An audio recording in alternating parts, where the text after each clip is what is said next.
3 of the ships that I have traveled on board are confirmed to be at the bottom of the sea today.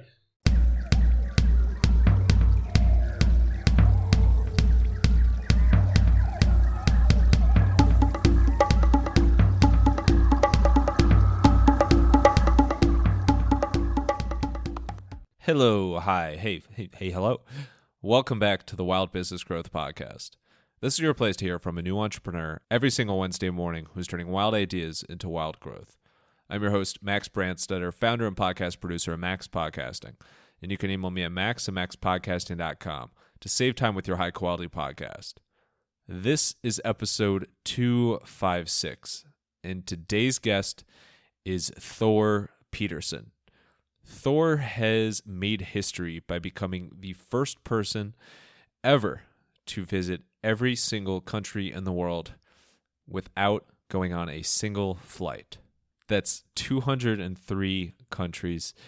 He did it in just under 10 years, and he has the stories and memories to last a lifetime, and that's what he's here to share with us today. In this episode, we talk all aspects of his journey, including preparation, what made him decide to do it in the first place, the most memorable moments from his incredible journey, how it changed him, what he thinks of the world, and some crazy good questions submitted by you, wild listeners. It is Thor. Enjoy the show.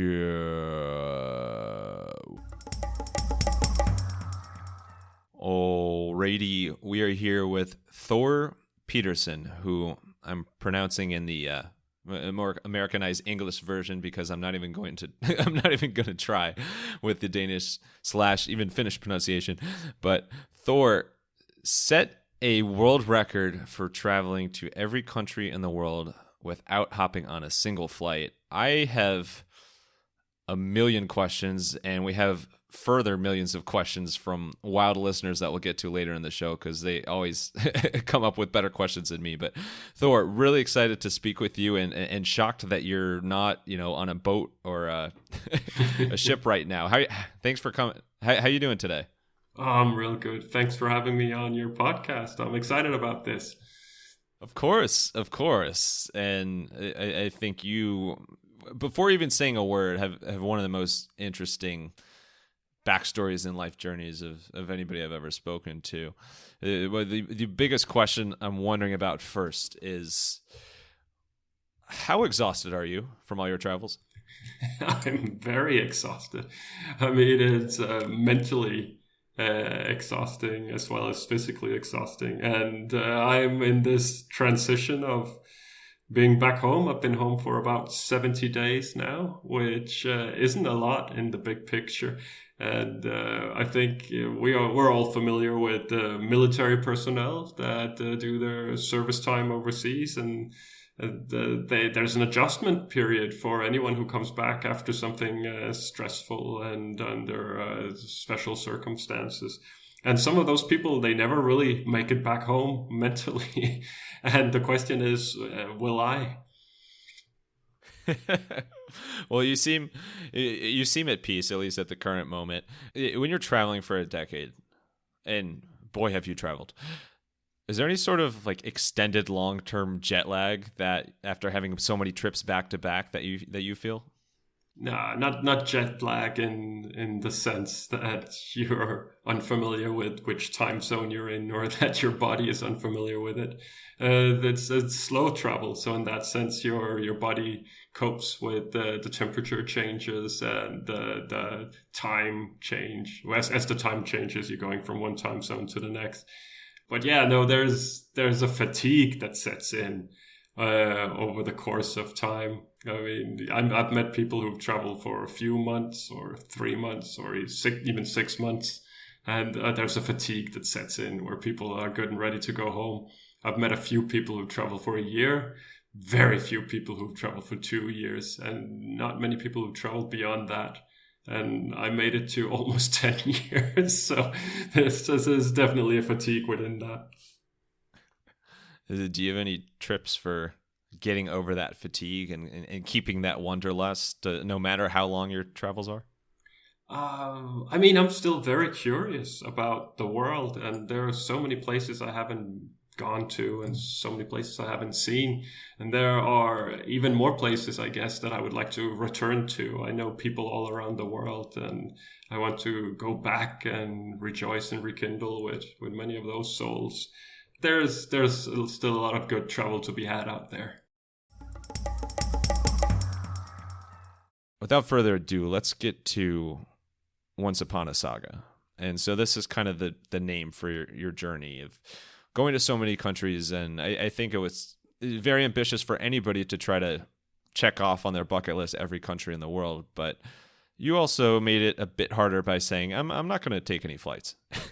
So, yeah, unnecessary hard. Right. What made you, one, decide to go on this crazy, curious journey, and two, decide to add in the no flight factor? The answer to both questions would be the same. But overall, I'm fond of traveling and I'm fond of exploring, but I didn't have any plans of visiting every country in the world. Not until I, back in 2013, discovered that no one had done it before completely without flying. So back in 2013, I think there were about 200 people who have managed to reach every country in the world. So, I mean, it's long gone becoming the first. Someone did that back in the 80s. But 200, that's not a lot, especially not if you put it in perspective. More than 550 people have been to space. More than 6,000 people have been on top of Everest.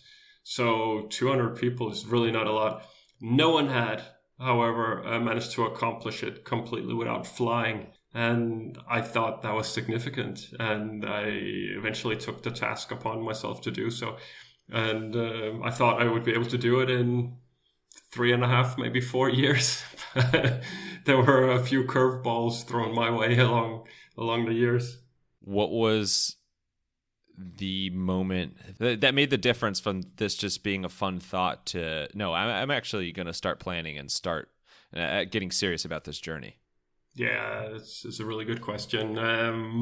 Sort of like a fuzzy kind of timeline there. In the beginning, I took great interest in it, and I did research, and I learned more and more about that world of elite travelers and extreme travelers.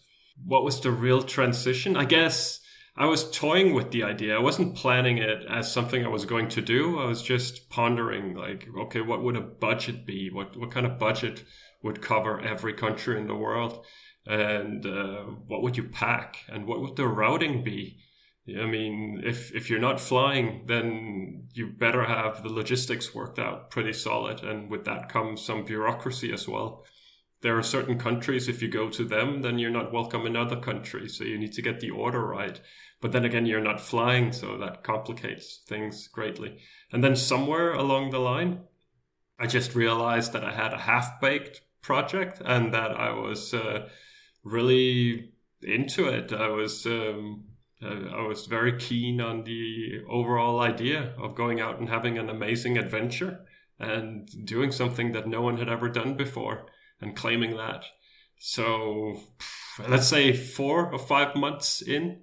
Overall, I would say it's probably a 10-month planning period, but the first 3, 4, maybe 5 months it was just me toying with the idea.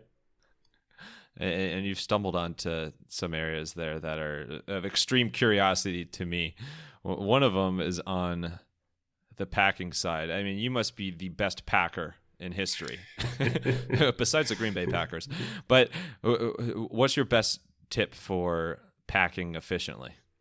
I mean, you want to make sure that you can cram as much into your bag as possible. And for that, I recommend rolling your clothes. So I roll all my clothes. And that way, I also know what's clean and what's not clean. Because if it's not rolled, then I probably wore it already. And it's waiting for going into laundry. Trying to work out what can be used in more than one way is also really handy. So you're not bringing 2 or 3 items. If you can find one item that sort of covers all the bases, that's another pretty good tip. And then, I mean, for long distance travel, look at what the climate is. If you're primarily going to be in warm countries, then maybe you don't need a jacket. And when you eventually do need a jacket, maybe you can just buy a cheap one locally, then you're not carrying that. Appreciate that. And I'm a huge fan of rolling. I've done it ever since college. I think my college roommate, one of my good buddies, Alex, found or heard online somewhere that it's more efficient if you roll your clothes when packing. And I do it every time now. And it is. I mean, it's a great use of space. What kind of suitcases, if you've ventured into multiple, did you most often take on your journey? Well, I pretty much left home with what I came back home with.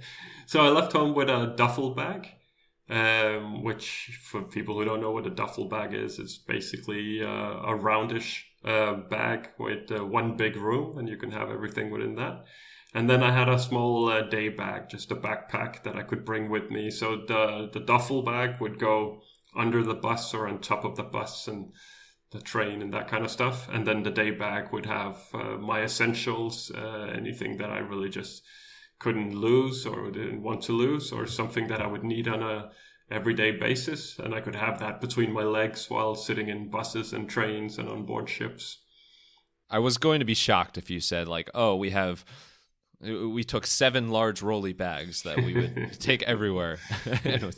No, I definitely got to keep it tight there. And then you mentioned budget as well. I think anybody who hears your story, that's probably one of the biggest things they're wondering about is how in the world you're able to fund this / raise money for it and like not go completely bankrupt somewhere in this past decade. How did you pull that off? With great difficulty. I spent some time going through blogs and talking to people and finding out what people who'd gone for many months and sometimes years of traveling, what kind of budgets they had set themselves. And I worked out that $20 per day as an average budget, that should cover my bases. So that would cover transportation, accommodation, meals, and visas. Those 4 elements within $20 a day. But then some days I wouldn't spend any money whatsoever. Or some days I'd just spend $8 or $12 or $10, who knows. Other days I would have to buy a visa and it would run me $150. So a bit of up and down. So where was that money going to come from? Well, I didn't want to pay for this project. I was pretty set on that someone would have to be interested enough to fund the budget. I didn't want to come home after several years and be in debt, especially not at my age. I was 34 years old when I set out, and thinking it would take 4 years, I would come back. And now you're 74. No, I'm just kidding. Yes, no, 76. So I thought I'd be back when I was 38, and I thought that was not a good age to come back home and be in debt. So really, I figured something that size and something that interesting that should be able to draw in sponsors or partners. And very quickly, I found Ross Engineering. And Ross Engineering is a Danish company with focus on geothermal energy, so sustainable energy. And they thought it was a crazy idea. And it was so crazy they had to be a part of it. So I left home and had them backing me. But then, unfortunately, a couple of years in, they couldn't back me financially anymore. They had to hold on to their finances. It was difficult times. The oil prices were real low, and that was sort of changing the market for them. So I had to work something out. And I started spending my own money, and I spent all of it. And I did a crowdfunding campaign, and they started donating, and I did a little bit of work along the way. And then eventually Ross Engineering came back on again. So it's really been a mix of corporate sponsorship and self-funding and donations. So you've learned a ton now. It's like you could have a whole separate career in fundraising, or maybe just entrepreneurship in general, because you know how to how to survive and how to raise money in that world. Yeah, I'm curious about. I'm endlessly curious, as you are, but really curious about your planning phase for this. So, like, you need to get to every country in the world. I don't know if there's like a best route to do that. Like how did you decide like what countries / continents you would hit first and go from there? Yeah, that's a good question as well. I was looking at the map and trying to work out what made sense. And I knew that I wanted to leave the Pacific Ocean towards the end because it consists of a lot of small island nations and vast distance in between. There would be no ferry connections, so there would be no easy access by buying a ticket and reaching those destinations.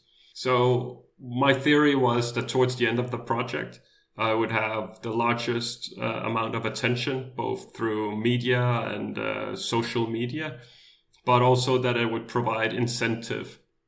That if you go to someone and say, I really need to get on a ship to go to island X, then they'll say, okay, how far down the line are you? They say, I've been to 8 countries already. They go like, oh, get out of here. But if you say, I have 8 countries left, I've been to 100 and something countries, then I think there's a higher likelihood that they would step in and say, okay, let's get you to the last few countries. I can help out. I know somebody. So the Pacific towards the end, I'm from Denmark. That's in the north of Europe. Open borders and small countries and really good logistics. So I decided, well, I was going to do the bigger part of Europe to begin with. And then I was going to go northwest across the Atlantic Ocean and get to North America, which I figure is pretty much similar in many ways in terms of culture, and I know the language, so that's helpful. And then I'd been to Central America before, so I figured, okay, well, then Central America will lead me into South America. I'd never been to South America before. And then once I'm done with South America, then the Caribbean. And then the Caribbean would be a precursor for the Pacific. It would give me some idea about trying to find vessels and do the island hopping thing. And that wasn't easy at all, but it was a lot easier than the Pacific, that's for sure. And eventually I was done with the Western Hemisphere, So then come east again over the Atlantic and get into Africa. And then Africa holds more than 25% of the world's countries. Africa has 54 countries. So starting in Northwest Africa and then doing West Africa, and that connects down to Central Africa and South Africa and East Africa. And then there are some island nations in the Indian Ocean, and come back into East Africa and head up to North Africa. Finish the African continent, then back in Europe, finish off the eastern part of Europe, which brings me into the Middle East. And then clock the countries within the Middle East, and Middle East is a part of Asia, so just continue through Central Asia, and Central Asia ties it over to East Asia, and then into Southeast Asia, and Southeast Asia eventually spat me out into the South Pacific, and then South Pacific, North Pacific, and then my plan was to finish off with New Zealand, Australia, Sri Lanka, and Maldives. But then, of course, we had a global pandemic, and it changed the order of the remaining island nations. Because of COVID and lockdown and everything, you were stuck in... Was it pretty much the entirety of it was Hong Kong? Yeah, I mean, I was in Hong Kong for 2 years. The pandemic lasted a lot longer for me than it did for most other people, because I arrived in Hong Kong before it was announced as a global pandemic. At that time, it was a virus outbreak in Wuhan, in China. And because of that, a lot of countries, they shut their borders towards Greater China.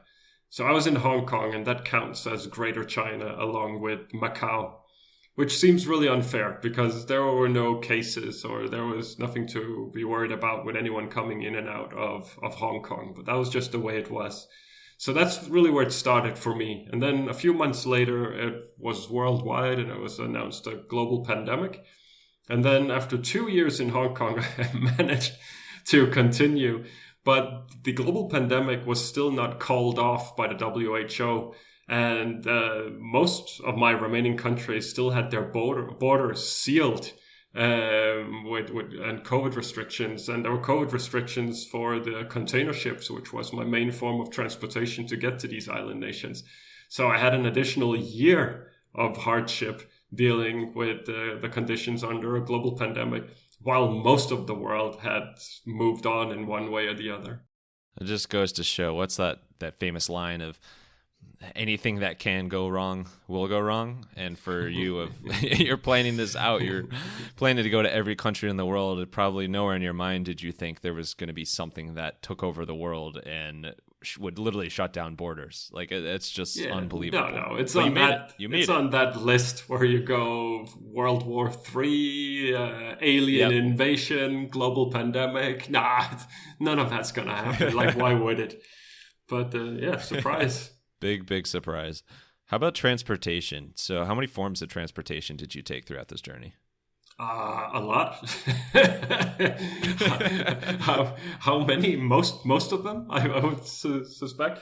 The overall idea was that I was going to conduct the project with public transportation wherever possible.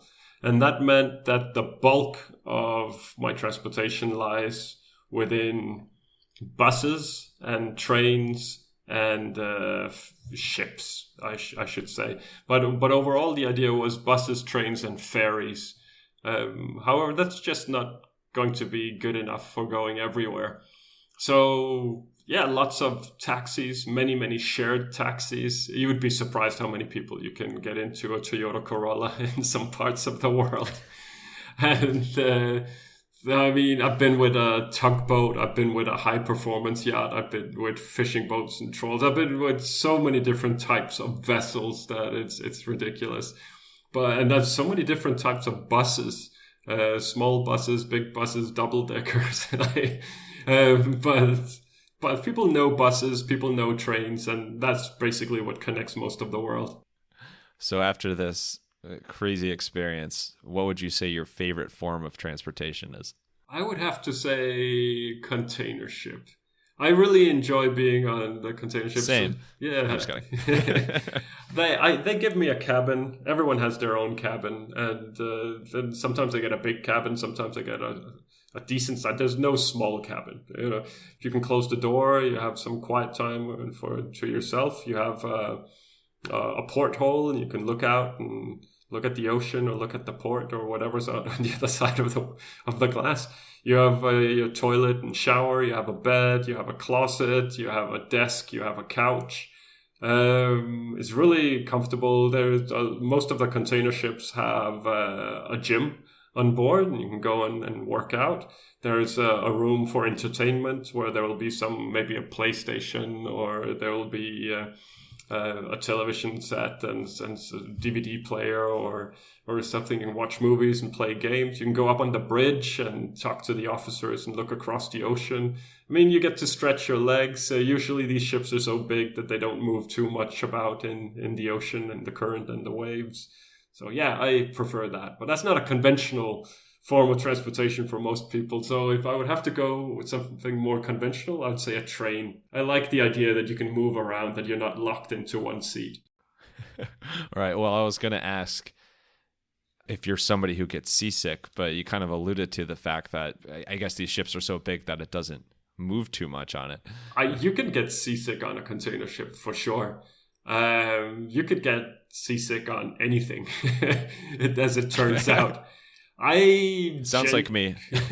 I generally do not get seasick, but I've been seasick plenty over the course of almost a decade and as many vessels that I've been on board. I found that I generally get seasick quickly if I'm dehydrated, if I'm exhausted, if I haven't had enough sleep. I think it is as well. So dehydrated, exhausted, and not enough sleep. Then it doesn't take a lot to get me seasick. If you're seasick of boring newsletters that don't have any podcasting tips, don't have any entrepreneurship tips, don't have any terrible puns, then you are actually in the right place. You can sign up for the Podcasting to the Max newsletter. That is at maxpodcasting.com/newsletter. Guarantee you will enjoy it much more than your average email. And actually, you won't get seasick reading it unless you're on a giant container ship traveling across the world. Possibly. You never know. Everyone's different. You can sign up at maxpodcasting.com/newsletter. You get a helpful podcast editing freebie for doing that as well. Now, let's get to some more amazing facts about how in the world, literally in the world, Thor pulled this off, as well as groovy questions submitted by wild listeners. There's another element of all this, which I think might be the most difficult or difficult to believe, is that you're married and you you did this all long distance with your wife. How did that work? It worked really well. I mean, I'm unsure if I could have done this if I didn't have her in my life. She's my anchor, and she ties me to the ground and to Denmark. And she's been a tremendous support. I mean, it's been really lonely, and I've been misunderstood a lot as I went from one country to the next. I think the overall concept of what I did is just so hard for most people to grasp. It takes a lot of time for most people to sort of understand the accomplishment. So I've had her, and I've had her support, and I've had her love, and that's been really, really important to me. Obviously, long distance relationships.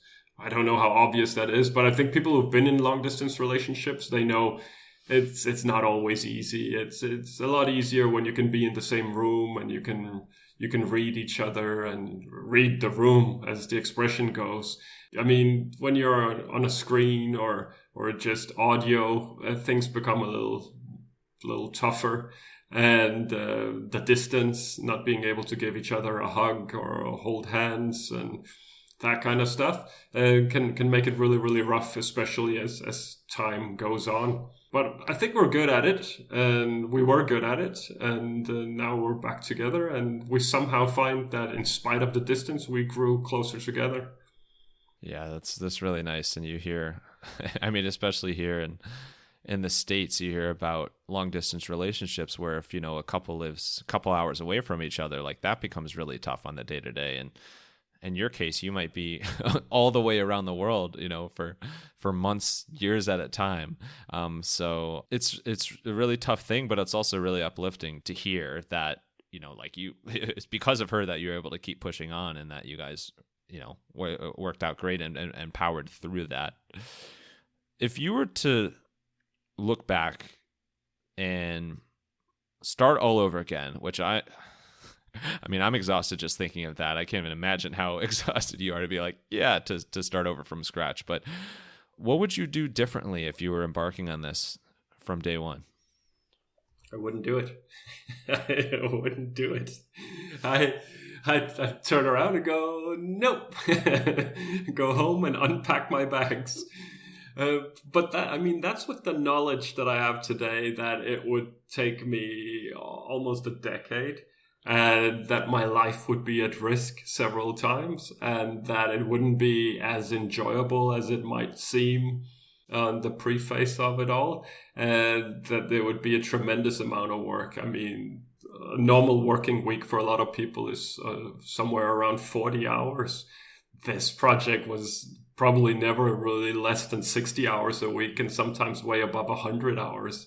And then people might scratch their head and go, like, work? Like, what kind of work? Well, you have to do research everywhere you go. You have no idea when you come to a new country if you can get on a bus or a train, or where you get your ticket, or how you get a SIM card in a new country and how you install it, where you're going to sleep, where you're going to eat, especially when you're on a budget. You can't just eat or sleep anywhere. And I met with the Red Cross in every country around the world, so get in touch with them and find my way to their address, sit down, have a meeting, then observe and learn something and write up a story, run social media. So, I mean, most people alive today have some sort of social media, but they have social media for pleasure. So they bake a cake and then they'll upload that, or they go traveling and they'll upload that. It is different when you have tens of thousands of followers. Then social media eventually becomes a job. You're feeding content. You're trying to keep this audience happy and interested in what you're doing. But it's also a platform to promote project partners, and there's some expectations for that. I mean, getting all the visas and securing everything you need to do throughout that was a lot a lot of work. And I didn't know that.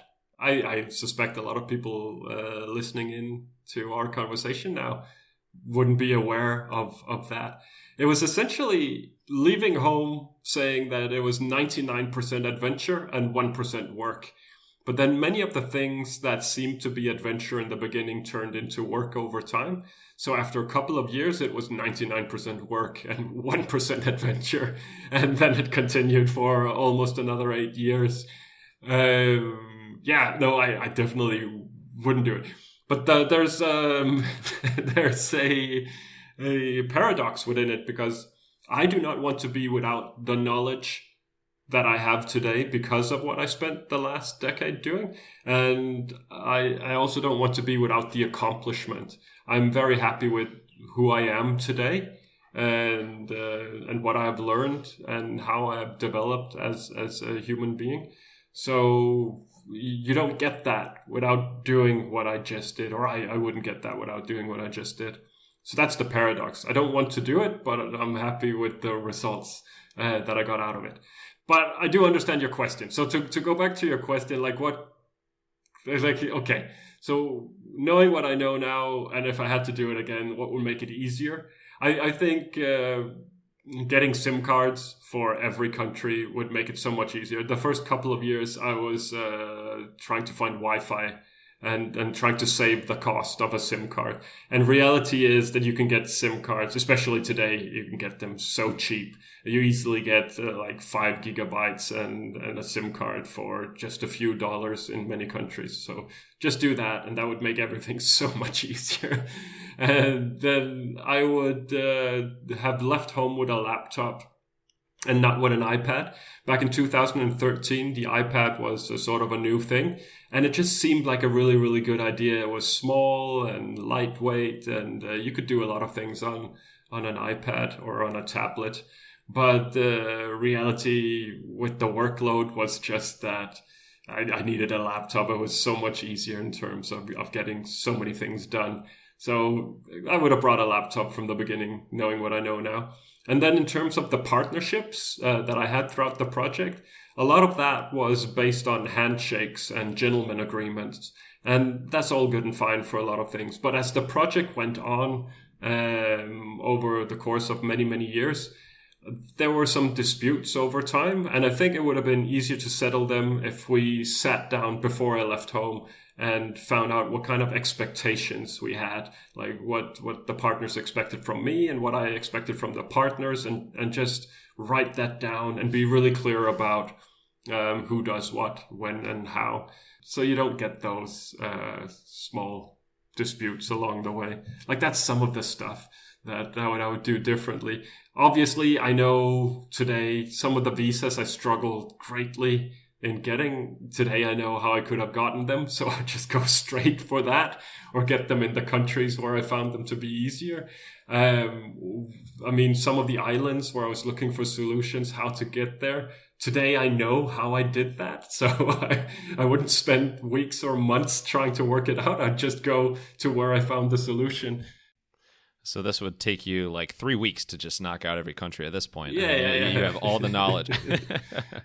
There's the fastest to go to every country in the world has done it in about a year, right?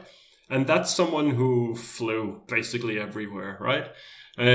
Could you go to every country in the world without flying in a year?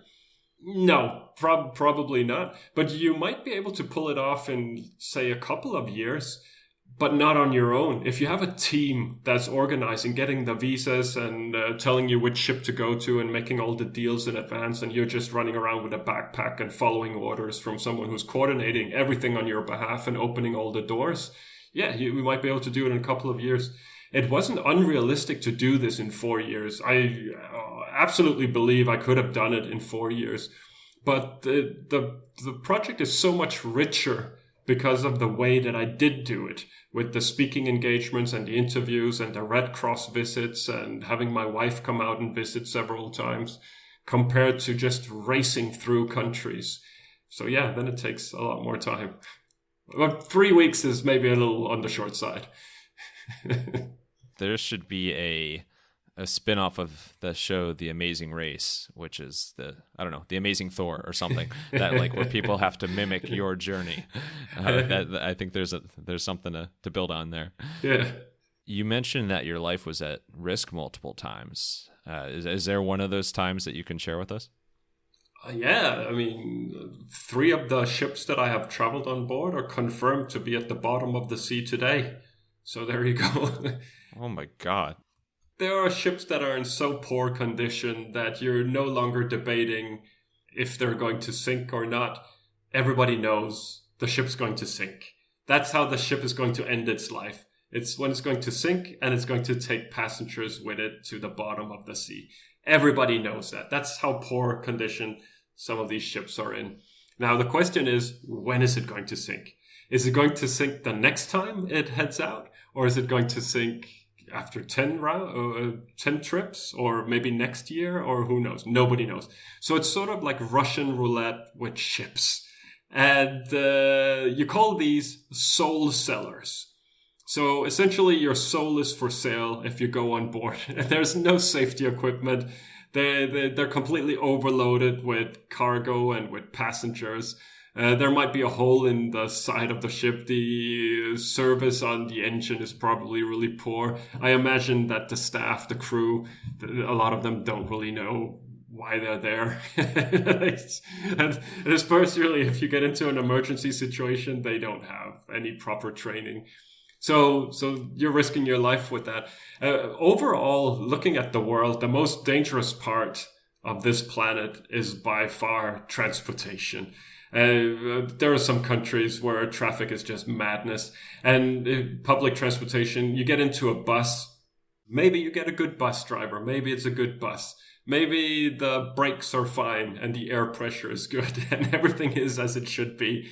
Or maybe you get into a bus and the driver has been in that bus for the past 18 hours and is lacking sleep, and he had a fight with his wife the night before and he's thinking about that more than traffic.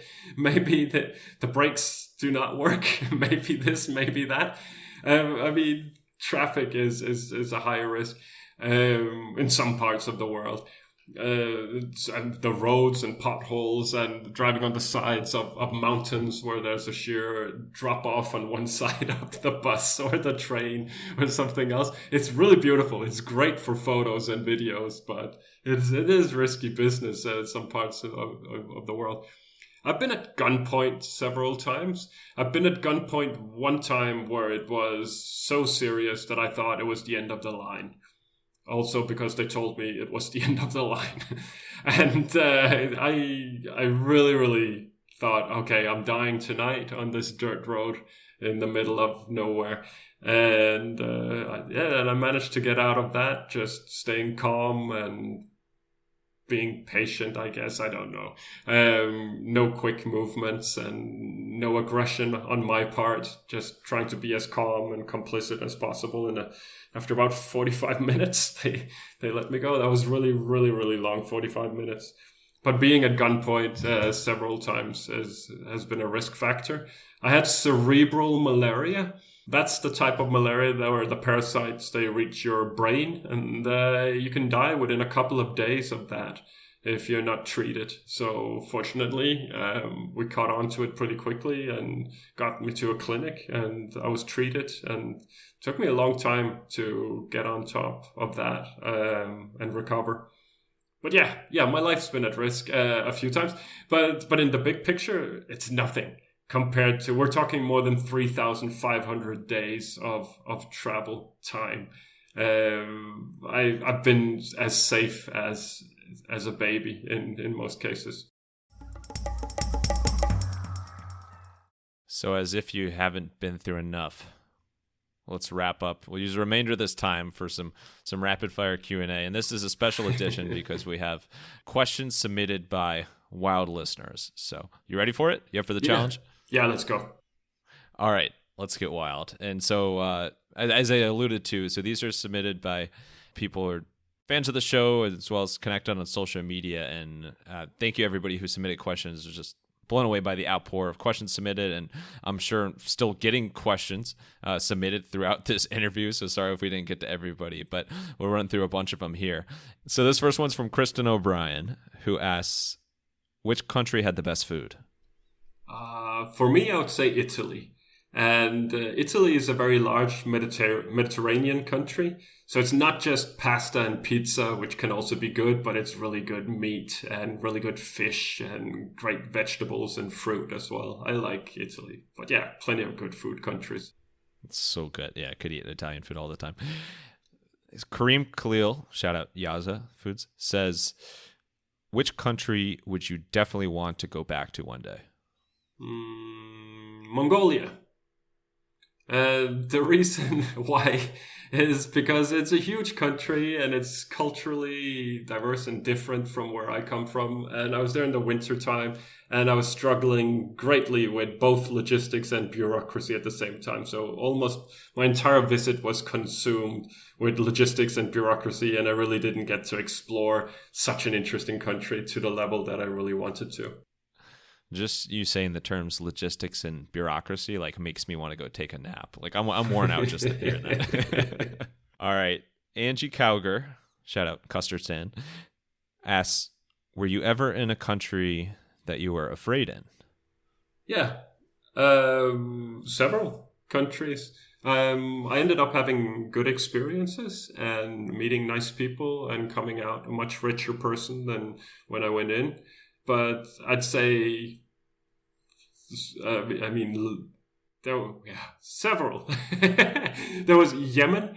Yemen is an extraordinarily beautiful and interesting and rich in history and culture, but it's also a very complex country these days. So Yemen and South Sudan, especially at the time when I went into South Sudan, it was really hairy. I met some wonderful people and I had a good time and I saw some beauty, but I was scared when I was there. Venezuela. Venezuela is one of my, it's on the list of one of the most beautiful countries I've ever been to, and it's interesting and people are friendly, and I ended up having a brilliant time, but I was warned about going to Venezuela, and for good reason. I just didn't experience anything bad while I was there. And then Brooke Kalafi and Rob Matson both asked a pretty similar question, so I grouped them together. But what's the number one commonality or similarity that you see across all people and cultures? We're driven towards the same things. People, they react to music. People love music. People, they love good food, and they spend a lot of time with family and with sports. These are the things that most people, they spend on games, sports, music, family, school, education, work. That's who we are all around the world in different forms. Yes, but overall it's the same. And then Caesar Romero, he labeled this as an impossible question, so good luck. But which country is your favorite? Whichever country you're from. And I'm capable of explaining why. Because I went to every country in the world trying to promote every country in the world as if it was the best country in the world. And that forced me to look for what was good and what was interesting and what was unique about each individual. So I get in trouble if I'm sitting together with someone from Finland and someone from China and someone from Canada and someone says, what's your favorite country? But overall, whichever country you're from, that's my favorite country. Congratulations. Thank you. I happen to agree. No, I think you made the impossible question possible, so that's a good one. And then we have a couple more that these are from my family, actually, some cousins. So Mel Taylor asks, what foreign language was the most helpful in your travels, or do you wish that you knew because it would have been very valuable? It would have been good to know Russian. I speak English fairly well, and I would say very well. Yeah. Well, thank you. That's truly an international language, and you will find people in every country in the world who speaks English. Sometimes it's a lot of people, sometimes it's not a lot of people, but there's always someone who speaks English. And I speak German. I have good and bad days. So for German, sometimes I feel like I'm really good at German, and sometimes I feel like but I can get by speaking German, and it's been helpful around the world. Not as helpful as English at all. I speak a bit of French and a bit of Spanish, and I would love to know those languages to the full extent, because my conversations would have been so much richer than just asking for where's the bus terminal and I need a place to sleep. But with Russian, especially in Central Africa, so the main thing about languages is that a lot of countries have their own language. Like in Denmark, we speak Danish, and in Germany, they speak German. But in Denmark, we have our international language, which is English. And then they teach us in school, and we can travel around the world and speak to people in English. And the Germans would do the same. So a lot of the time it would be easier for Danes and Germans to speak English together, right? Now, the go-to international language for most countries around the world is English. But when you go to Central Europe, they have their local language. So in Kazakhstan, they speak Kazakh. And then their international language might be Russian. And then they have a couple of 100 million people they can speak with because they speak Russian as their secondary language. But I don't speak Kazakh and I don't speak Russian. And then I'm a little stuffed. But no, they're really good at English in Kazakhstan as well. But then you have Tajikistan and Kyrgyzstan, and then they speak their own languages and they speak Russian. And I was kind of stumped with some of the most simple questions, like where is this and how do I that? And you just don't have any words to get anywhere. It's clear from your travels that you know how to correctly pronounce every country's name too, which I think a vast majority of people would not be able to do. Samoa is a good one, by the way. So Samoa, you read it, you say Samoa, but it's Samoa. Or Kiribati. Kiribati is spelled Kiribati, but it's pronounced Kiribati. There are several countries like that. Oh my God. You could teach a whole college course on just pronouncing country names. I almost said college names. And then last one, Amber Goddard asks, what's your best memory from this? I think it's from sitting on top of a truck for 2 days in Congo and together with 50 or 60 other people. And that was a really miserable experience. It was pretty much 2 days of misery and dust and heat and sweat and just being uncomfortable. But there was a 15-minute window when the sun was setting and everyone began to sing. And it was such a beautiful song in local language, a beautiful melody. And it was really, truly beautiful with the sun setting in this dusty atmosphere that we were in. So it was just 15 minutes of magic. I think that's my favorite memory.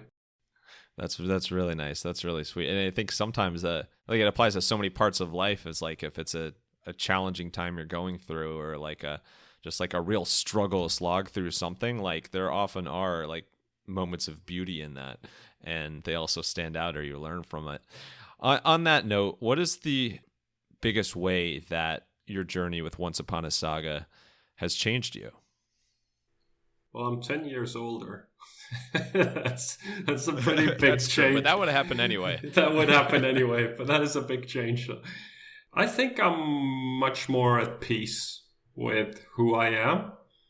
And I think I'm more tolerant as a person. I'm tolerant towards other people. I have much better understanding about why people are upset, or just a range of emotions that people go through in everyday life.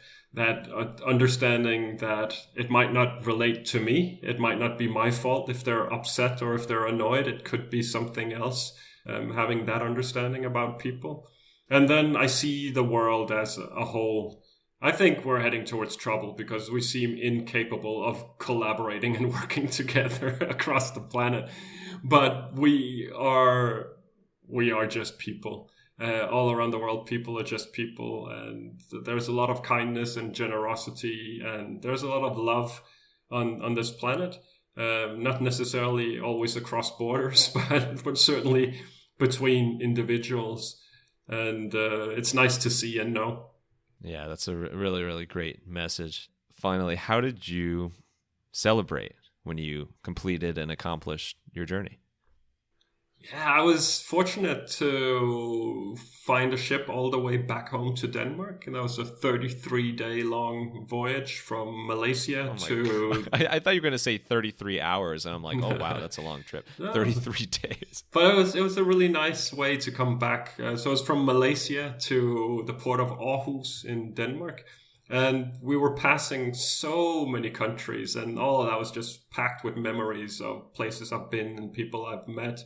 So I was slowly coming back home. And then when we did reach the port, there was international media, there was national media, there were about 150 people. There was a marching band playing when the Saints come marching home. And it was a really nice welcome back home.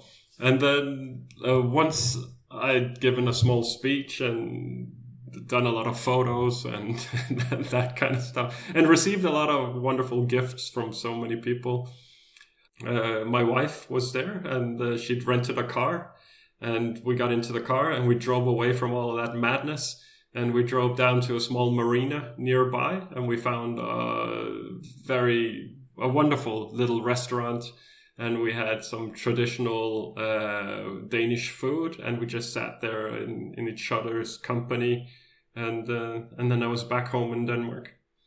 Oh, that's really sweet. A wonderful way to end and celebrate.